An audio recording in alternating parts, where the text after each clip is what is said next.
সম্মানিত দর্শকবৃন্দ, আশা করি সকলে ভালো আছেন। আমি উজ্জ্বল পাল, উপসহকারী কৃষি অফিসার, লালপুর নাটোর। এসেছি একটা পেঁয়াজের চারার জমিতে। এই পেঁয়াজের চারা যে রোপণ করেছেন আমাদের অত্যন্ত একজন দক্ষ কৃষক ভাই। আপনার নাম কি? আমার নাম মোহাম্মদ লাবলু। আপনি এই চারা দিয়েছেন কি জাতের? এটা হচ্ছে কিং সুপার। King super. জি। এই চারার বয়স কয়দিন হলো আজকে? এর চারার বয়স আছে আজকে আছে 36 দিন। 36 দিন। জি। আচ্ছা, তো গুটি তো মোটামুটি হয়ে গেছে। আর কয়দিন পরে লাগাতে হবে? আর মোটামুটি মনে করেন 5-7 দিনের মধ্যে আমি আমাদের এরকমই চারার বয়স 40 থেকে 45 দিন বয়সের চারা লাগালে সবচেয়ে উৎকৃষ্ট এটা। আর শীতের সময় চারাটা বাড়ে কম, তো এই সময়টাই আপনার একটু বয়স্ক চারা হলেও অসুবিধা নাই।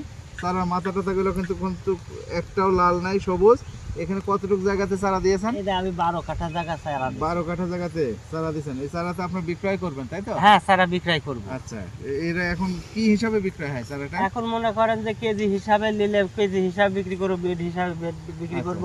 আমি 2 বিঘি জায়গা নিজে লাগাবেন? নিজে লাগাবো, লাগানোর পরে আমি বিক্রি করব। আচ্ছা আচ্ছা, নিজে লাগানোর পরে তারপরে যেগুলো বাঁচবে সেগুলো বিক্রি করব। আচ্ছা, তো এইটাই ছিল আমাদের আজকের প্রতিবেদন। যারা পেঁয়াজের চারা খুঁজতেছেন ভালো জাতের, তারা এখান থেকে চারা সংগ্রহ করতে পারবেন।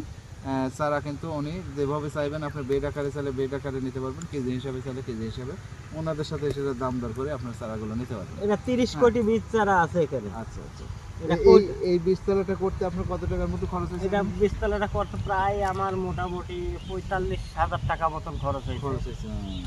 কতটুকু চারা লাগেছে? এখানে বীজ দিছি আমি 3 কেজি।